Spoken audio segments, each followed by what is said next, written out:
Hi, everyone. Welcome back to 3 News Now. It's Friday, February 12th. I'm Stephanie Haney. Thanks for choosing to be here to get filled in on the top stories from WKYC.com and our WKYC app.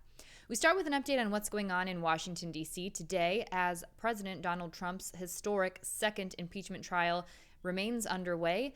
His defense is now presenting their part of the argument. So they have 2 days, just as the House managers had 2 days, to present a defense, arguing to acquit former President Trump of the charge of inciting an insurrection. So his defense today is arguing that the impeachment and the corresponding trial, the phase that we are now at, is a politically motivated witch hunt, something that we have heard former President Trump say over and over again. He notoriously characterized his first impeachment and corresponding trial as a witch hunt. And today, in their case, Trump's legal defense team presented a montage of Democrats using the word fight in speeches, which has been something that has been focused on with the former president's language leading up to the January 6th riot in Washington, D.C. Now, one of his attorneys, David Schoen, said to the people portrayed in the videos, "You didn't do anything wrong, but please stop the hypocrisy." Some of the people who were included in the video were senators who are now serving as jurors. Now, the context around all of this is that President Trump at the time did tell his supporters to, quote, fight like hell, but in doing so, he was urging them to undermine an election that the states and Congress declared was free and fair, basing that call to action on false attacks on the integrity of voting systems. However, instead, his defense team focused on the fact that they are arguing that the former president was telling his supporters to press Congress for reforms to the election process, which is something that they say he was entitled to do. Now, a word on how we characterize what's happening right now. There are lots of people who are addressing this as the Democrats being the House managers trying the case and Republicans being the people in support of President Trump. But I want to make clear here, this is bipartisan. It may not be widely bipartisan, but it certainly is, because 11 Republicans did join the members of the House of Representatives in bringing forth the impeachment charges, in filing that charge, the inciting an insurrection charge, and 6 Republicans did join Democratic senators in voting for this trial to continue. So this is a bipartisan effort that we are seeing undergo at this time. Now, the Centers for Disease Control have released a long-awaited document providing guidance for reopening schools. It's 33 pages long, and it focuses on mask wearing and social distancing, and it says vaccination of teachers is important but not a prerequisite for reopening schools. The CDC is also emphasizing hand washing, disinfecting of school facilities, diagnostic testing, and contact tracing to find new infections and separate infected people from others in a school. Now, this guidance is coming forward as President Joe Biden faces increasing pressure to deliver on a promise that he made to get the majority of schools back to in-person learning in his first 100 days of office. The White House has said that a national strategy to this effect will be guided by science. Another thing the administration is focusing on, getting students back in the classroom, is seen as key to getting parents back to work. And as part of the president's coronavirus relief package, which is still working its way through Congress, he's calling for $130 billion to help schools update buildings, buy protective gear, and enact other recommended safety measures. Some of those certainly we'll see referenced in that 33-page document. And that full document, by the way, is linked on WKYC.com if you want to pore through that. You can do that at your leisure, also in our WKYC app. Now let's take a look at the latest COVID-19 numbers. Let's take a look first at the global and the national numbers. These come from Johns Hopkins University.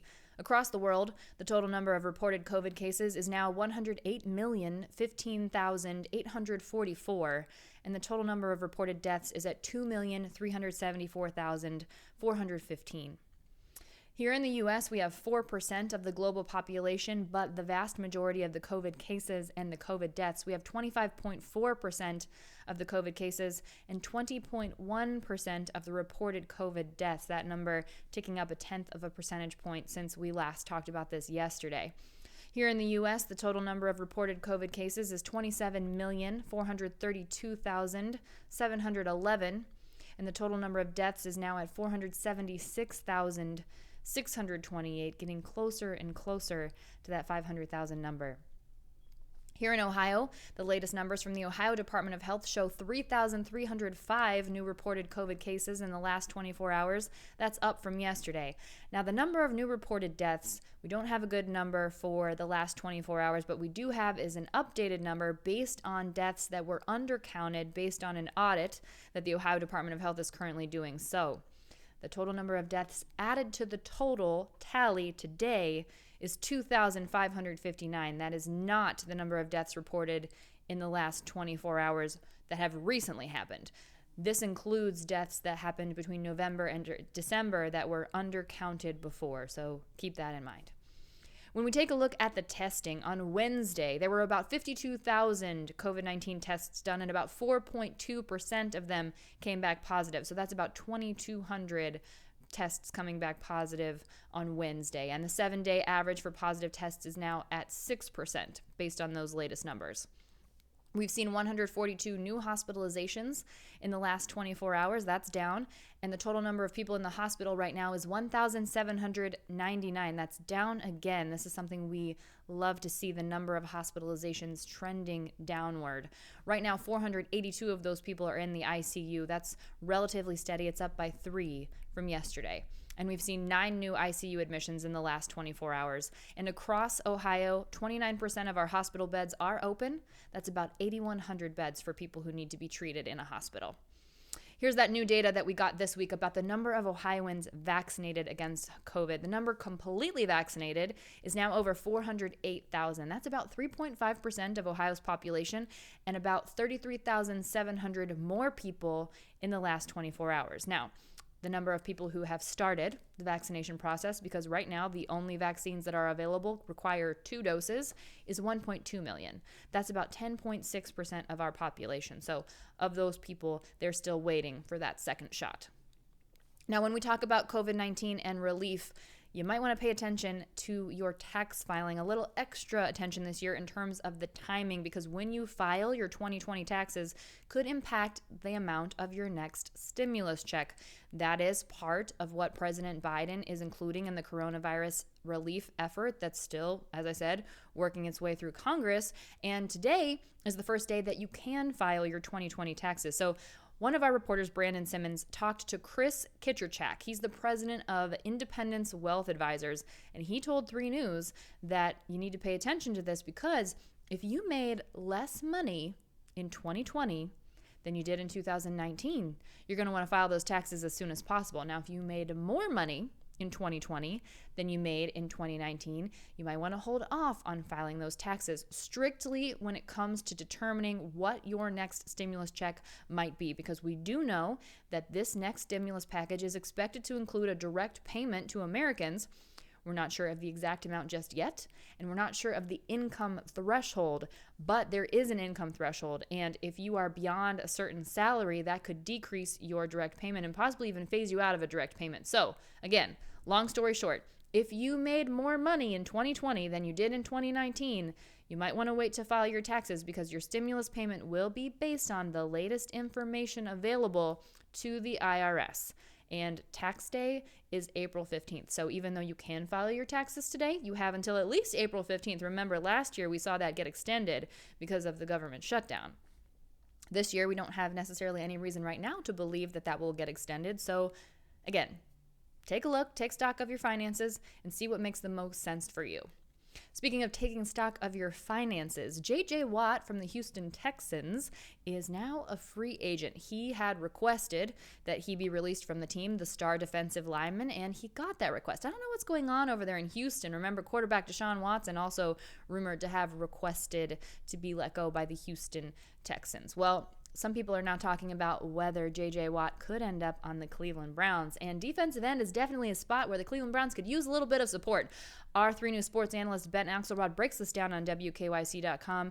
We know Myles Garrett is great. He's established himself as one of the best in the league at defensive end, but he's not an island, and Olivier Vernon is set to hit free agency and also still recovering from a torn Achilles in the regular season finale for the Cleveland Browns. So that's a position where the Browns could maybe use a little bit of bolstering. And when it comes to money, According to overthecap.com, the Browns have the 10th most friendly cap space entering the 2021 offseason. So if money is a big motivating factor in Watt's free agency, Cleveland could potentially make a play to make a competitive offer. But why wouldn't J.J. Watt end up in Cleveland? Well, right now, the cap space is relatively clear, but there are some people who are eligible for extensions. That includes quarterback Baker Mayfield, that includes Denzel Ward, that includes running back Nick Chubb. These are all people that have been pillars in this incredible Brown season. I know I would be sad to see any of them not get a great extension for some other reason. So if Watt is looking for a short-term deal to take potentially the next step as a big contender in the AFC, the Browns might make an interesting fit. But if he wants a contract more on par with his resume, it could be tough for Cleveland's front office to get behind making the kind of offer that would need to be made, especially because Watt is 32 or will be 32 by the time the 2021 season starts. Also, he's been linked to the Pittsburgh Steelers, and his two younger brothers play for the Pittsburgh Steelers. That includes Derek Watt at fullback and TJ Watt at outside linebacker. How does that happen? A family of 3 football players. I bet you Sundays are very interesting in the Watt household. So while there's a compelling case to be made for the Browns signing Watt, if the most important aspect of his free agency is where he wants to be in the first place, it really will be up to no one but J.J. Watt. And he could potentially end up at the Steelers. Guess we'll just have to see how that plays out. One more story for you before we let you go here. The 45th Cleveland International Film Festival has announced this year's theme, and it's Bring Film Home. This is so creative. I love the vibe behind this. So the film festival this year will stream from April 7th to April 20th at clevelandfilm.org, and it's about celebrating the connections formed despite being physically apart when we're viewing these films on screen at home. Britton DeWorth, who is the creative director and owner of Type 27, which is the team behind this theme, said this: "By showcasing our homes as theaters, we reinforce the camaraderie that has developed over the decades, forming a neighborhood of like-minded individuals who have decided to bring film home." Love that. So this year's festival consists of hundreds of films, filmmaker conversations, Q&As, audience voting, filmmaker awards, podcast episodes, merchandise, all of that good stuff. And they added 2 extra days. So it'll be a 14-day presentation for extended viewing. The lineup will be released on Friday, March 12th, so 4 weeks from now at 11 a.m. And the tickets will go on sale Monday, March 22nd at 11 a.m. to members of SIF and to the public on Friday, March 26th. So be on the lookout for that. Of course, we'll let you know as soon as we have that available. And another reminder for you, if you haven't already, check out the 3 Things to Know podcast. Just search for 3 Things to Know with Stephanie Haney wherever you get your podcasts. And it also has a page now on WKYC.com. You can just go to WKYC.com/3 Things to Know, and you will find every single episode of the podcast that has been released to date. What we've been talking about all week this week are the 5 love languages, and tomorrow a brand new episode drops all about our attachment styles, which is very timely again for Valentine's Day, which is coming up on Sunday. And on that note, I hope you all have a lovely Valentine's Day, a wonderful weekend. I'll see you next up on What's New at 5 p.m. with your not so great Valentine's Day date stories. And I'll also be sharing one of my own, so make sure you tune into that. You can stream that for free in the WKYC.com app. All right, everyone, enjoy the rest of your afternoon. Stay safe and be well, and I will see you back here on Monday with more 3 News Now. I'm Stephanie Haney.